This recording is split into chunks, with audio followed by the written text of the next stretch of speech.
Apakah adil dan fair masyarakat luar Jawa atau daerah terpencil yang fasilitasnya jauh sangat tertinggal membayar iuran BPJS sama dengan masyarakat Jabodetabek dengan fasilitas yang ekstra lengkap? Baik, selamat siang Bapak Ibu sekalian. Saya Dr. Gamal dari fraksi PKS Dapil Jatim 5 Malang Raya. Saya ingin highlight satu poin terkait dengan ketimpangan ekstrim yang kita miliki.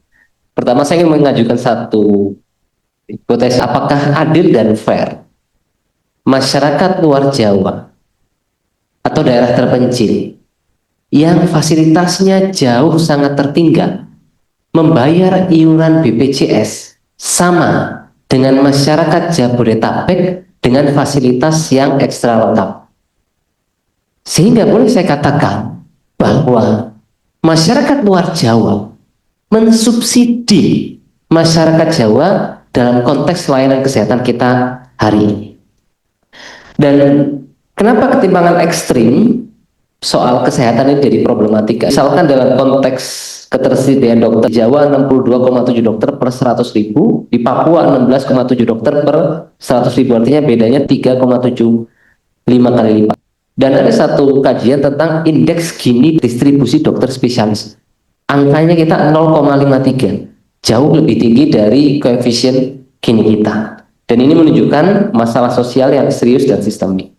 Dan bahkan kami temukan, nanti bisa dikaji dan cek oleh Kementerian Kesehatan, ada 5 kabupaten yang tidak memiliki dokter spesialis tetap sama sekali.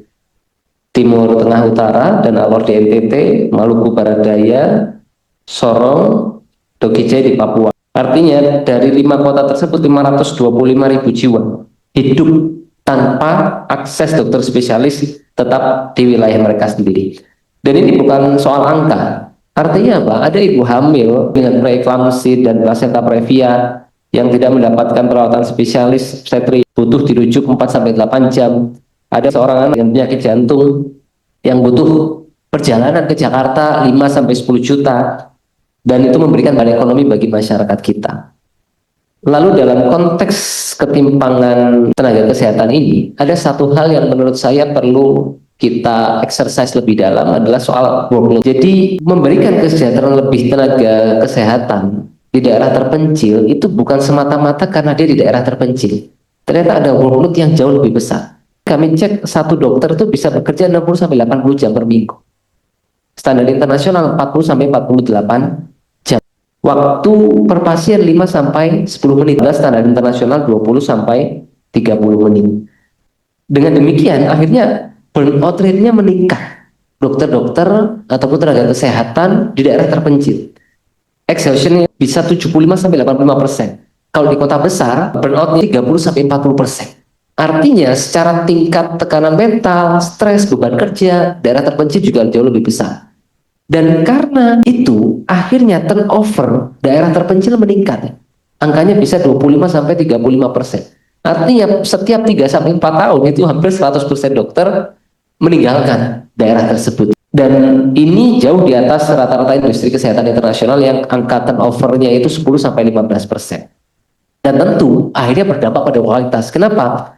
Karena ketika dokter di daerah berganti lebih cepat, kontinuitas layanan terganggu, dokter berpengalaman pergi dan diganti oleh dokter pemula lagi, dan tidak memiliki core staff yang stabil, dan otomatis biaya rekrutmen dan training yang meningkat.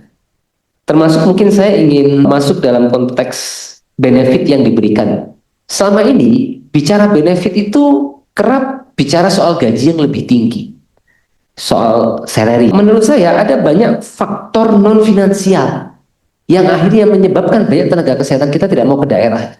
Mulai dari fasilitas penunjang, sekolah yang baik untuk anak mereka, lingkungan sosial yang nyaman, akses transportasi dan hiburan begitu. Artinya apa? Full faktor yang selama ini dilakukan ternyata belum berhasil meningkatkan retensi tenaga kesehatan di daerah terpencil. Termasuk rekan-rekan PPNI, saya lihat ada peningkatan angka perawat kerja di luar negeri. Ini kan satu hal yang pros dan cons. Dari 812 tahun 2020 kami lihat ada peningkatan sampai 1091 di tahun 2024, peningkatannya 34%. 40% ke Jepang, Jerman 25%, Arab Saudi 15%, Qatar 10%, Singapura 10%. Bayangkan, tenaga kesehatan kita memilih bekerja di Jepang daripada di daerah terpencil. Kenapa kita tidak coba mengadopsi bagaimana benefit-benefit internasional bisa diberikan itu setara dengan benefit-benefit yang kita berikan di daerah terpencil, selain salary, career advance, insurance, pension fund, paid leave, dan lain sebagainya.